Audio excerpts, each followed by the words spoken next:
साथियों, जय मूल निवासी साथियों, जब मैं वीडियो बनाता हूं तो अक्सर मूल निवासी बहुजन समाज का नाम लेता हूं और आर्य यूरेसी विदेशी ब्राह्मण का नाम लेता हूं।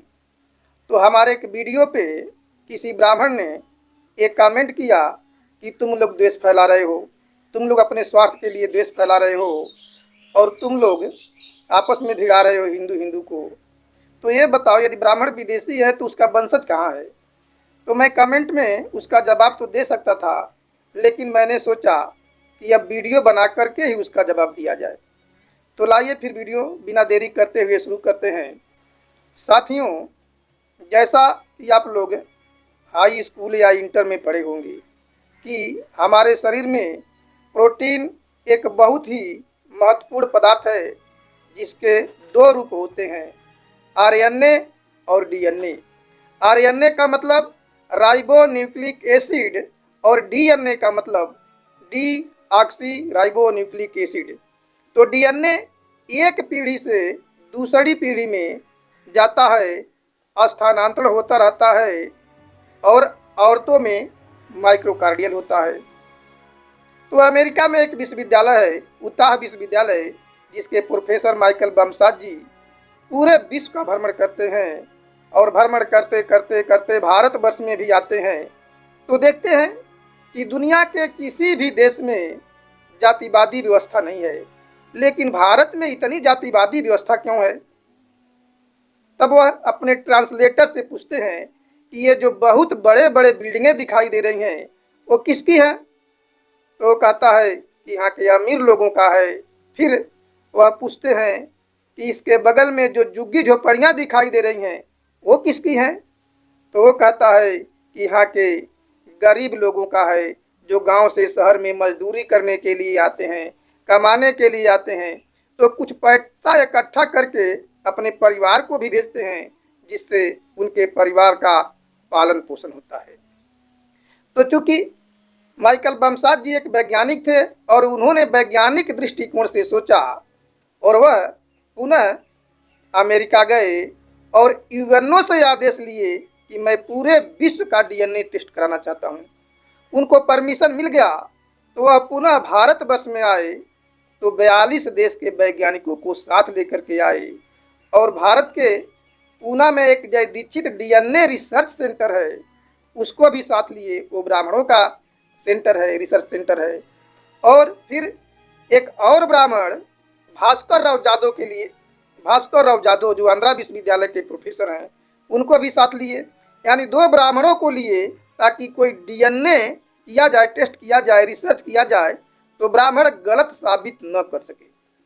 और फिर 1 लाख लोगों का नाखून, त्वचा और बाल का सैंपल लिए और जब डीएनए टेस्ट कराया जाता है तो ब्राह्मण, क्षत्रिय और वैश्य का डीएनए गुणसूत्र 99.87% एक जैसा मिला, यानी 100% एक जैसा मिला। और SC ST OBC माइनॉरिटी का डीएनए गुणसूत्र 99.99% एक जैसा मिला, यानी ये भी 100% एक जैसा मिला। और ब्राह्मण, क्षत्रिय, वैश्य का डीएनए काला सागर के पास एक आक्सीमोजी नामक स्थान है, उस आक्सीमोजी नामक स्थान पे बसे मोरू जात के लोगों से 100% मिला। और SC ST OBC और माइनॉरिटी का डीएनए गुणसूत्र विश्व के किसी भी देश के डीएनए से नहीं मिला। इससे यह सिद्ध होता है कि SC ST OBC और माइनॉरिटी यहाँ के मूल निवासी हैं और ब्राह्मण, क्षत्रिय और वैश्य यूरेशियन विदेशी ब्राह्मण हैं। तो जिन्होंने हमें कमेंट करके कहा कि उनके वंशज कहाँ है वो बता दो, तो मैं उनसे कहना चाहता हूँ कि आपके वंशज काला सागर के पास आक्सीमोजी नामक स्थान पे बसे मोरुआ जाति हैं। अरे अभी जो है कि मोहन भागवत गया था यूरेशिया में और वहाँ पे देखा कि ज़मीन खाली है कि नहीं। यदि ये आंदोलन तेज हो गया तो यहाँ से जब मूल निवासी बहुजन समाज के लोग जिस प्रकार से अंग्रेजों को भगाए तो हमको भी विदेशी करके भगाएंगे, तो हम कहाँ जाएंगे? तो जा करके वहाँ ज़मीन देख करके आया है। ये बात आपको मालूम होना चाहिए। तो इस बात को छिपाने के लिए अब देखिए, 21 मई 2001 को एक टाइम्स ऑफ इंडिया, पूना में एक अखबार निकलता है, टाइम्स ऑफ इंडिया, और इंग्लिश अखबार निकलता है। उस इंग्लिश अखबार में 21 मई 2001 का रिपोर्ट जारी किया। और इंग्लिश अखबार में क्यों लिखा? क्योंकि इंग्लिश विदेशियों का भाषा है, विदेशी लोग ही इंग्लिश पढ़ते हैं, यहाँ के मूल निवासी बहुत कम पढ़ते हैं, लगभग पढ़ते ही नहीं हैं। तो अपने लोगों को खबरदार करने के लिए वो ब्राह्मण निकाला इंग्लिश पेपर में कि खबर हो जाओ ब्राह्मणों, तुम्हारा जो है कि भेद यहाँ का मूल निवासी जान चुका है। अपने लोगों को खबरदार करने के लिए, सावधान करने के लिए निकाला इंग्लिश अखबार में। तो दोस्तों, तो ये रहा जो है कि ब्राह्मण विदेशियों का सबूत। उसके अलावा ब्राह्मण खुद लिख करके अपने पुस्तकों में लिखा है, रखा है कि ब्राह्मण विदेशी हैं। ऋग्वेद में लिखा गया है कि ब्राह्मण उत्तरी ध्रुव से आया है, वो अपने आप लिख करके रखा है, ब्राह्मणों के पूर्वज ही लिख करके रखे हैं। पंडित जवाहरलाल नेहरू अपनी पुस्तक डिस्कवरी ऑफ इंडिया में लिखा है कि ब्राह्मण विदेशी हैं। जब उसकी बेटी इंदिरा गांधी विदेश में रह करके, हॉस्टल में रह करके पढ़ाई कर रही थी, तो पंडित जवाहरलाल नेहरू लेटर लिखा करते थे कि प्रियदर्शनी, तुमको मालूम होना चाहिए कि हम लोग विदेशी नस्ल के हैं, हम लोग यहाँ पे राज करने के लिए आए हैं मूल निवासियों पे। ये पंडित जवाहरलाल खुद लिखा है, ये भी एक सबूत है। और फिर ब्राह्मण ही गंगाधर तिलक, बाल गंगाधर तिलक अपनी पुस्तक आर्कटिक होम इन वेदाज में लिखा है कि ब्राह्मण विदेशी हैं। आरएसएस के दूसरे संघ संचालक गुरु गोलवलकर अपनी पुस्तक बंच ऑफ थॉट में लिखा है कि ब्राह्मण विदेशी है। अरे गांधी साउथ अफ्रीका जाता है और वहाँ के लोगों से कहता है कि हम दोनों एक ही डाली के फूल हैं। यानी यहाँ के जो है कि विदेश के जो विदेशी हैं साउथ अफ्रीका के, और भारत के जो है कि ब्राह्मण हैं, उनका खून एक ही मिलता है। ये खुद गांधी कहा है।